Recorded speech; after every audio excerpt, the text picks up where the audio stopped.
हाय बच्चों, कैसे हैं आप लोग। उम्मीद करते हैं कि आप लोग बहुत अच्छे होंगे। तो जिस बैच का आप लोग इंतजार कर रहे थे, क्लास 11th और 12th का, तो आज से हम यानी कि आज हमारा 9 सितंबर है और आज ही के दिन आप लोगों को 2 दिन पहले ही हमने नोटिफिकेशन जारी कर दिया था कि 9 सितंबर से क्लास 11th और 12th दोनों के होल सिलेबस को कंप्लीट किया जाएगा। तो हमारे इस मिस्टर फिजिक्स हैकर के चैनल पे आपको सारी वीडियो सेव कर दी जाएगी। तो आज से हमारा लेक्चर शुरू होता है क्लास 12th और 11th दोनों का। तो आज हम लोग पढ़ेंगे पहले क्लास 12th का लेक्चर, उसके बाद हम आप लोग को 11th का लेक्चर भी पढ़ाने का प्रयास करेंगे। और स्टार्ट आज ही से वो भी लेक्चर शुरू होगा, जो क्लास 11th का है वो भी आज ही से लेकर शुरू करना हम लोग स्टार्ट करेंगे। तो आज बेसिकली जो हमारे क्लास 12 का जो फर्स्ट चैप्टर है वो है इलेक्ट्रिक चार्ज एंड फील्ड। क्या, तो हम क्लास 12 का जो फर्स्ट चैप्टर है इलेक्ट्रिक चार्ज एंड फील्ड, उसको आज हम लोग स्टार्ट करने का प्रयास करते हैं। तो हमारा जो फर्स्ट लेक्चर है, फर्स्ट चैप्टर, वो है इलेक्ट्रिक चार्ज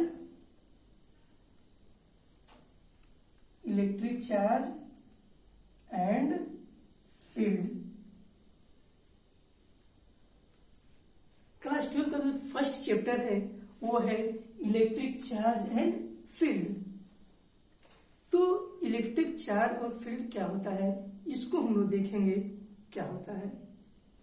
इसमें जो हम फर्स्ट टॉपिक पढ़ेंगे वो है इलेक्ट्रोस्टैटिक्स। क्या है?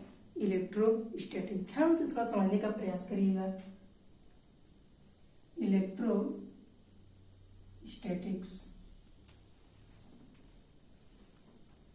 इलेक्ट्रोस्टैटिक अगर ध्यान से देखें तो ये 2 वर्ड से मिलकर बना है। पहला है इलेक्ट्रो और दूसरा है स्टैटिक्स। आखिर इसका मतलब क्या है? इलेक्ट्रो प्लस स्टैटिक्स का मतलब क्या है? तो ध्यान से देखिए, अगर हम इलेक्ट्रो की बात करें तो इलेक्ट्रो का मतलब होता है चार्ज। इलेक्ट्रो का मतलब होता है चार्ज। और स्टैटिक्स की बात करें तो स्टैटिक्स का मतलब होता है रेस्ट। स्टैटिक्स का मतलब क्या होता है? रेस्ट। यानी कि चार्ज किस कंडीशन में है? चार्ज रेस्ट में है। स्टैटिक्स का मतलब क्या है? रेस्ट। यानी कि चार्ज किस कंडीशन में है? रेस्ट की कंडीशन में है। तो इलेक्ट्रोस्टैटिक्स की बात करेंगे तो इलेक्ट्रोस्टैटिक्स का अगर हम बात करेंगे तो पूछेंगे सर क्या इसमें चार्ज रेस्ट में है? तो हम कहेंगे हाँ, चार्ज रेस्ट में है। तो यहां से एक आपको नोट मिलता है कि अगर फिजिक्स में एक ऐसा ब्रांच हो, क्या फिजिक्स में एक ऐसा ब्रांच हो जिसमें चार्ज किस कंडीशन में हो? रेस्ट कंडीशन में हो। अगर चार्ज रेस्ट में है तो उसको कहेंगे हम लोग इलेक्ट्रोस्टैटिक्स। क्या कि the branch of physics in which we study about that charge which is at rest. यानी हम उस चार्ज के बारे में स्टडी करेंगे जो चार्ज किस कंडीशन में हो? रेस्ट के कंडीशन में हो।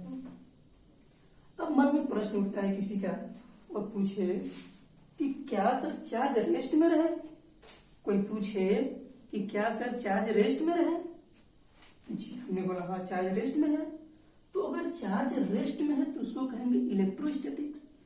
अब कोई आया और कहा कि नहीं, हमको ये बताइए कि जब चार्ज मोशन कर रहा हो, जब चार्ज मोशन कर रहा हो उसको हम लोग क्या कहेंगे? तो देखिए, चार्ज रेस्ट का मतलब क्या होता है कि इस ऑब्जेक्ट की जो वेलोसिटी है वो कितनी है?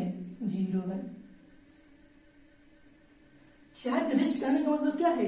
वो ऑब्जेक्ट अपनी पोजीशन को चेंज नहीं कर रही है, यानी उस ऑब्जेक्ट की जो वेलोसिटी है वो क्या है? 0 है। तो किसी ने कहा क्या इस चार्ज की वेलोसिटी बढ़ नहीं सकती? क्या इस चार्ज की वेलोसिटी घट नहीं सकती? तो हमने कहा पहला यहां से नोट मिला कि अगर ऑब्जेक्ट की वेलोसिटी कांस्टेंट कर देते हैं,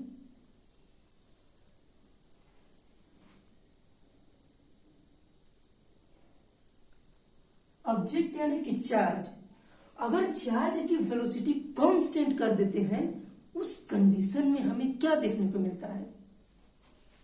पहले तो जब चार्ज रेस्ट में था तो हमने कह दिया इलेक्ट्रोस्टैटिक्स, और जब चार्ज की वेलोसिटी कांस्टेंट कर देते हैं, अगर जब चार्ज की वेलोसिटी कांस्टेंट हो तो ये केवल और केवल इलेक्ट्रोस्टैटिक्स, इलेक्ट्रिक फील्ड प्रोड्यूस करता है, प्रोड्यूस इलेक्ट्रिक फील्ड। अगर ऑब्जेक्ट की वेलोसिटी कांस्टेंट है तो केवल और केवल इलेक्ट्रिक फील्ड ही प्रोड्यूस करेगा। ठीक, तो अब दूसरा प्रश्न उठता है कि अगर इसकी वेलोसिटी को वेरिएबल कर दें, यानी अगर इस ऑब्जेक्ट चार्ज की वेलोसिटी कांस्टेंट ना हो, पहले चार्ज रेस्ट पे था तो उसको हमने कहा इलेक्ट्रोस्टैटिक, अगर चार्ज कांस्टेंट से मूव कर रहा है तो इलेक्ट्रिक फील्ड, और इलेक्ट्रिक फील्ड के साथ साथ मैग्नेटिक फील्ड भी प्रोड्यूस करेगा। क्या करेगा? मैग्नेटिक फील्ड भी प्रोड्यूस करेगा। और इस सर जब वेलोसिटी कांस्टेंट है तो प्रोड्यूस कर रहा है इलेक्ट्रिक फील्ड और मैग्नेटिक फील्ड। तो एक और दिमाग में सवाल उठता है, अगर चार्ज रेस्ट पे है तो उसके द्वारा कुछ होगा? तो हमने कहा हाँ जी, बहुत कुछ होगा। अगर चार्ज रेस्ट पे है तो केवल और केवल वो इलेक्ट्रिक फील्ड प्रोड्यूस करेगा। क्या करेगा? केवल और केवल प्रोड्यूस क्या करेगा? Electric field.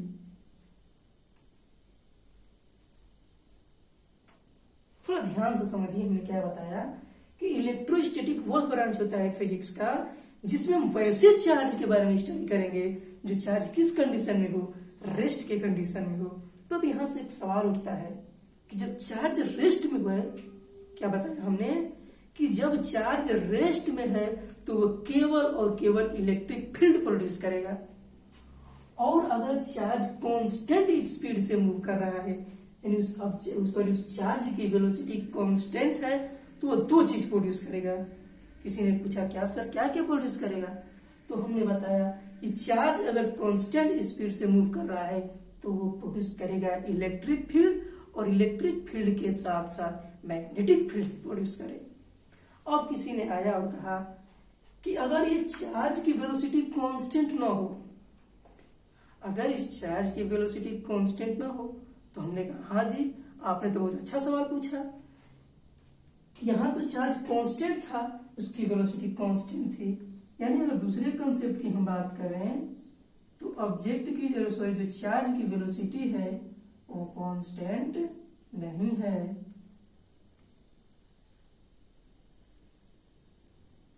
अब किसी ने आया और पूछा कि सर हमें ये बताइए कि अगर चार्ज की वेलोसिटी कांस्टेंट नहीं है तब उसके द्वारा क्या होगा?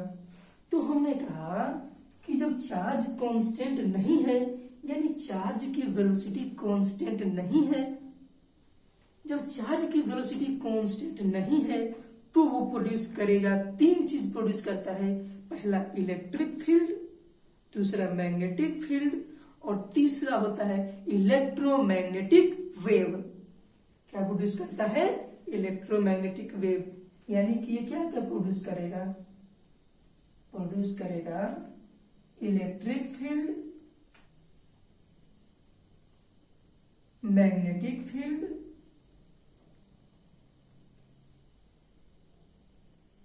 एंड इलेक्ट्रोमैग्नेटिक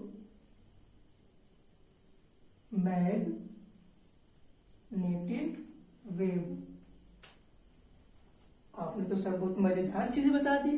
तो हमने क्या हाँ जी क्या हमने बताया? तो सर आपने कहा कि जब चार्ज रेस्ट में है तो वो केवल और केवल इलेक्ट्रिक फील्ड प्रोड्यूस कर रहा था। तो यहाँ से सवाल ये उठा, क्या सर उसकी वेलोसिटी जीरो है तो क्या कांस्टेंट भी है?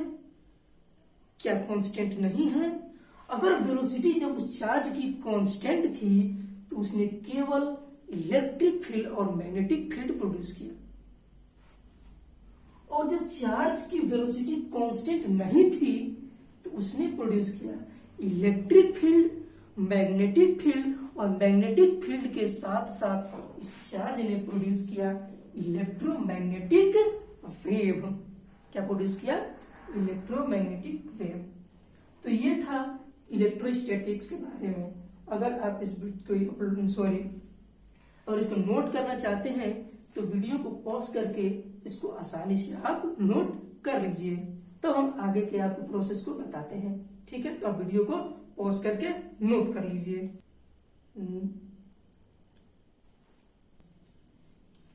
तो आप लोगों ने देखा क्या, हमने पहले बताया ये कि इलेक्ट्रोस्टैटिक्स के बारे में हमने क्या देखा कि इलेक्ट्रो मतलब होता है चार्ज, स्टैटिक मतलब होता है रेस्ट। यानी कि जब चार्ज रेस्ट में है और उसके बारे में स्टडी करेंगे उसको हम लोग कहते हैं इलेक्ट्रोस्टैटिक्स। यानी अगर इलेक्ट्रोस्टैटिक का डेफिनेशन हम लिखना चाहें, इलेक्ट्रोस्टैटिक्स का डेफिनेशन लिखना चाहें तो क्या लिखेंगे? द ब्रांच ऑफ फिजिक्स, क्या? The branch of physics in which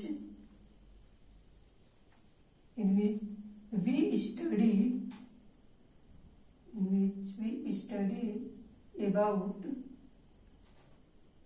those charge which is at rest। यानी क्या कहता है ये टर्म कि फिजिक्स का एक ऐसा ब्रांच, क्या हमने बताया कि फिजिक्स के एक ऐसा ब्रांच जिसमें हम वैसे चार्जेस के बारे में स्टडी करेंगे। क्या बताया कि फिजिक्स का एक ऐसा ब्रांच जिसमें आप वैसे चार्जेस के बारे में स्टडी करेंगे जो चार्ज किस कंडीशन में हो? रेस्ट के कंडीशन में हो। जब चार्ज रेस्ट में है और हम उसकी स्टडी करते हैं, उस फिनोमिना को हम लोग कहते हैं इलेक्ट्रोस्टैटिक्स। अब यहाँ से हमने आगे टर्म आपको और बताया कि जब ऑब्जेक्ट की वेलोसिटी कांस्टेंट हो, ऑब्जेक्ट मतलब चार्ज, जब चार्ज की वेलोसिटी कांस्टेंट हो उस समय चार्ज प्रोड्यूस करता है इलेक्ट्रिक फील्ड, और इलेक्ट्रिक फील्ड के साथ साथ मैग्नेटिक फील्ड भी प्रोड्यूस करता है। तीसरा हमने क्या बताया कि जब चार्ज की वेलोसिटी कांस्टेंट नहीं है, जब चार्ज की वेलोसिटी कांस्टेंट नहीं है तो प्रोड्यूस करता है इलेक्ट्रिक फील्ड, मैग्नेटिक फील्ड, और मैग्नेटिक फील्ड के साथ साथ इलेक्ट्रोमैग्नेटिक वेव भी प्रोड्यूस करता है। तो ये तीन चीज हमने आपको समझाया। उसके बाद एक टर्म आता है और इसको थोड़ा हम इरेज करते हैं, तो वीडियो को पॉज करके आप नोट कर लीजिए, जितना जल्द से जल्द नोट कर। तो आपने वीडियो को पॉज करके इलेक्ट्रोस्टैटिक का डेफिनेशन लिख लिया। अब हम आपको एक और टर्म बताते हैं आगे, बहुत ही बेसिक टर्म है, उस टर्म को जरा ध्यान से समझने का प्रयास करिए। देखिए क्या होता है। इलेक्ट्रोस्टैटिक से बाद में टर्म पढ़ते हैं जिस टर्म को हम लोग कहते हैं चार्ज। क्या कहते हैं? Charge.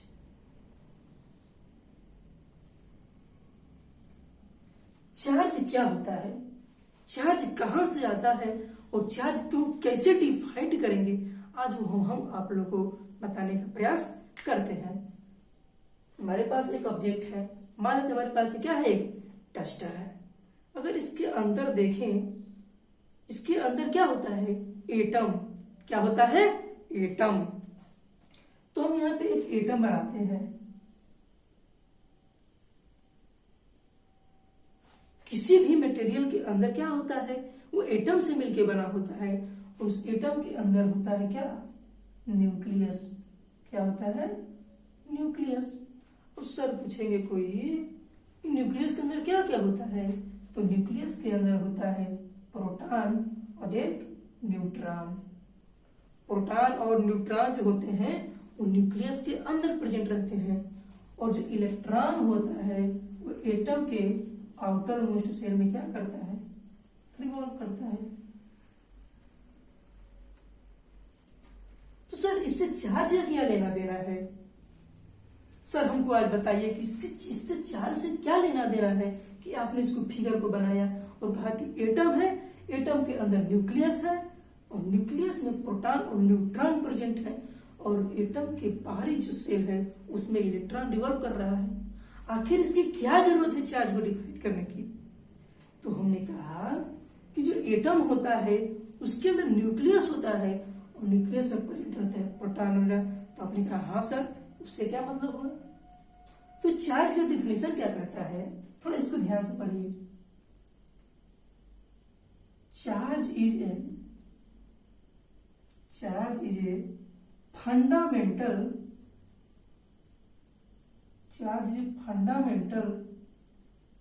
Property of matter.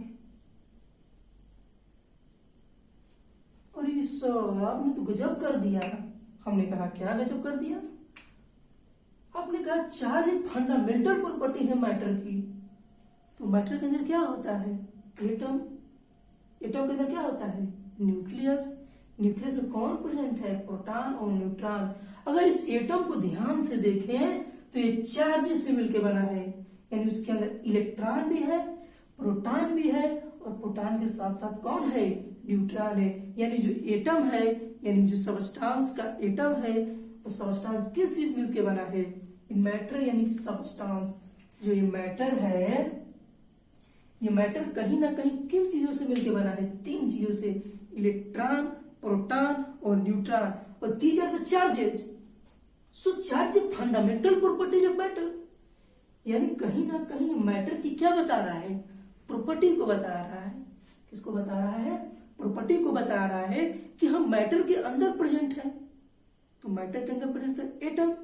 Atom से बना है न्यूक्लियस। एटम के अंदर होता है न्यूक्लियस, और न्यूक्लियस में प्रेजेंट होता है प्रोटॉन और न्यूट्रॉन। इसलिए हम कहते हैं कि charge a fundamental property of matter. तो आपने इस कंसेप्ट को आसानी से समझ लिया कि charge is a fundamental property of matter. अब सर हमको ये बताइए कि चार्ज का कोई यूनिट होता है, कोई सिंबल वंबल होता है, कोई प्रॉपर्टी होती है?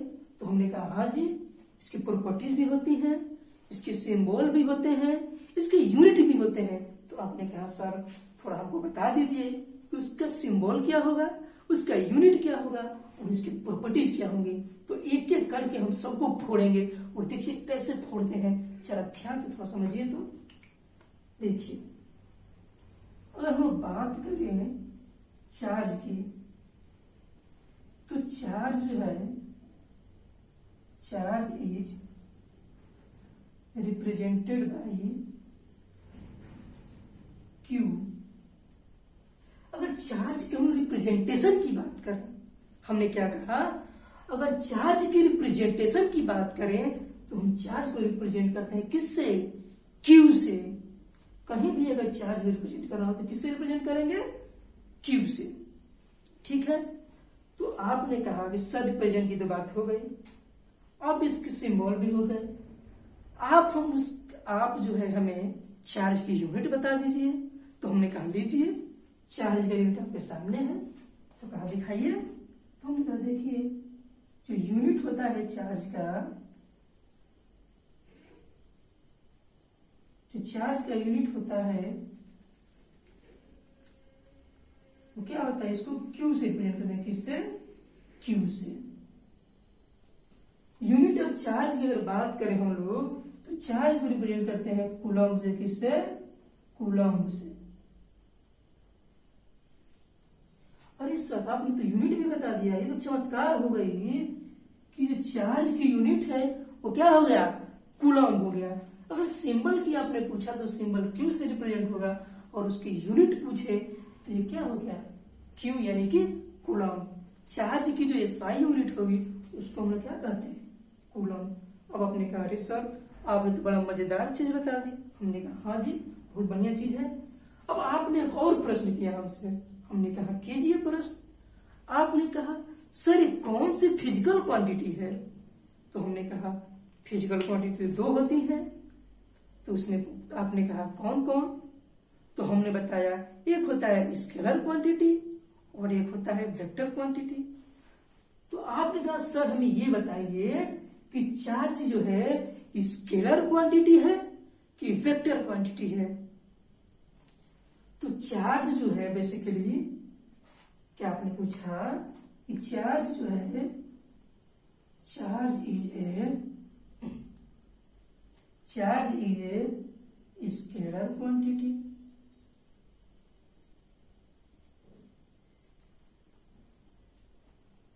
आपने यूनिट पूछा कि सर सॉरी फिजिकल क्वांटिटी आपने पूछा कि सर ये जो चार्ज है हमारा ये स्केलर क्वांटिटी है या फिर वेक्टर क्वांटिटी है। तो हमने कहा लीजिए जी चार्ज जो है स्केलर क्वांटिटी है। तब आपने पूछा कि सर चार्ज स्केलर क्वांटिटी क्यों है? सर हमें ये बताइए कि चार्ज वेक्टर क्वांटिटी क्यों नहीं, क्यों ये स्केलर क्वांटिटी है? तो हमने कहा कि स्केलर क्वांटिटी वो क्वांटिटी होती है जो केवल और केवल मैग्नीट्यूड पे डिपेंड करती है, डायरेक्शन पे डिपेंड नहीं करती है। और वेक्टर क्वांटिटी वो क्वांटिटी होती है जो मैग्नीट्यूड पे डिपेंड तो करती है लेकिन मैग्नीट्यूड के साथ साथ उसके डायरेक्शन पे भी डिपेंड करती है। क्या चार्ज डायरेक्शन पे डिपेंड करेगा? क्या चार्ज डायरेक्शन पे डिपेंड करेगा? जी नहीं, charge always depends on magnitude. Charge कभी डायरेक्शन पे डिपेंड नहीं करता। Charge always depends on magnitude कि चार्ज 5 कूलम्ब का है, 10 कूलम्ब का है कि 15 कूलम्ब का है। Charge only depends on magnitude. अगर कोई कहे कि सर क्या डायरेक्शन पे डिपेंड नहीं करता है, तो हमने कहा ना जी डायरेक्शन पे कैसे डिपेंड करेगा भाई? ये जब 10 कूलम्ब लेंगे तो क्या हम लोग कहेंगे 10 कूलम्ब चार्ज ईस्ट में जाएगा, 10 कूलम्ब चार्ज वेस्ट में, 10 कूलम्ब साउथ में? जी नहीं, हम लोग ऐसा नहीं कर सकते। केवल हम लोग ये कह सकते हैं कि चार्ज एक स्केलर क्वांटिटी है जो केवल और केवल उसके मैग्नीट्यूड पे डिपेंड करती है, डायरेक्शन पे डिपेंड नहीं करती है। यह है चार्ज एक स्केलर क्वांटिटी है। अब आपने पूछा कि सर हमें एक और डाउट है, तो हमने कहा अपना डाउट क्लियर कर लीजिए जी, अपना डाउट पूछ लीजिए।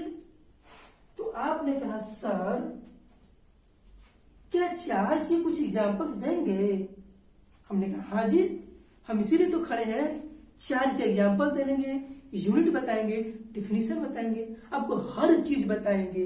आप जो मन वो पूछ लीजिए, अपने दिलो दिमाग को खोल के आपको जो जो प्रश्न उठते हो दिमाग में वो प्रश्न करिए। हम यहाँ खड़े हैं जवाब देने के लिए। तो आपने कहा सर क्या इसके कोई एग्जाम्पल है? हमने कहा हाँ जी, इसके भी एग्जाम्पल है। तो आपने कहा सर दे दीजिए, हमको एग्जाम्पल बता दीजिए सर। हमने कहा ठीक है, देखिए एग्जाम्पल क्या होता है। तो चौथे केस की बात करें, हम लोग एग्जाम्पल की बात करें, एग्जाम्पल ऑफ चार्ज की बात करें, तो एग्जाम्पल ऑफ चार्ज जो है वो है, एक होता है प्रोटॉन, दूसरा होता है इलेक्ट्रॉन, और तीसरे की बात करें तो वो होता है अल्फा पार्टिकल्स। क्या होता है? Alpha particles.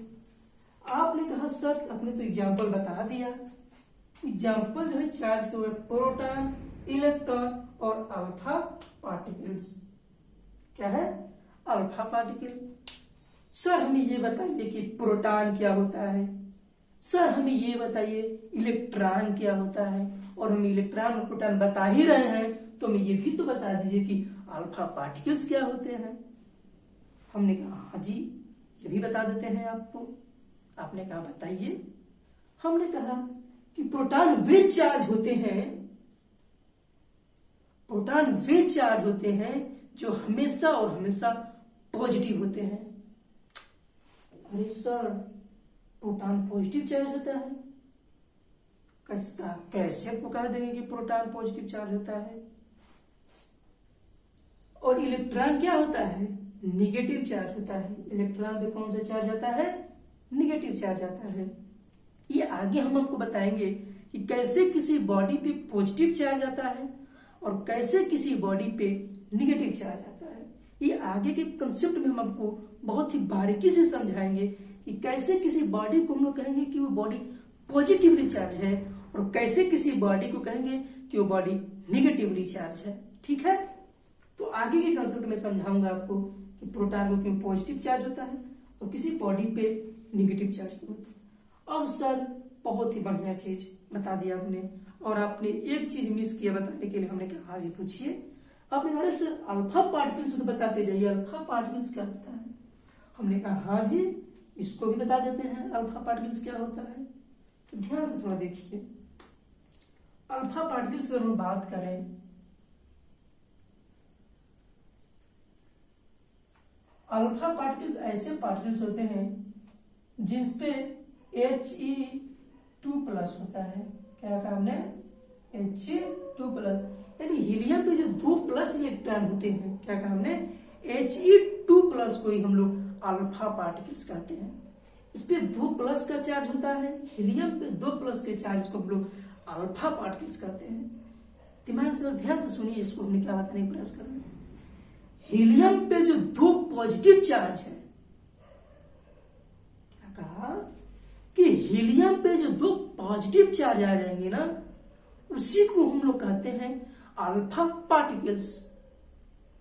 अल्फा पार्टिकल्स का मतलब हीलियम यानी He पे 2+ चार्ज आ जाता है, उसी को हम लोग कहेंगे अल्फा पार्टिकल्स। आपने कहा हाँ सर, आपने तो ये भी बता दिया, एक बार और हमें बता दीजिए। तो हमने कहा कि बाबू He पे अगर 2+ चार्ज आ जाए, क्या कहा? He पे अगर 2+ चार्ज आ जाए, उसको हम लोग कहेंगे अल्फा पार्टिकल्स। क्या कहेंगे? Alpha particles. तो ये चार्ज का डिफिनेशन, ये उसका रिप्रेजेंटेशन, ये उसका यूनिट, ये कौन सी क्वांटिटी है, चार्ज कौन सी क्वांटिटी है, उसको हमने कहा स्केलर क्वांटिटी। और एग्जांपल्स के चार्ज को बात करें तो प्रोटॉन, इलेक्ट्रॉन और अल्फा पार्टिकल्स। और अल्फा पार्टिकल्स ऐसे पार्टिकल्स होते हैं जिन पे He2+ होता है, जिन पे He2+ होता है, उसको हम लोग कहते हैं अल्फा पार्टिकल्स।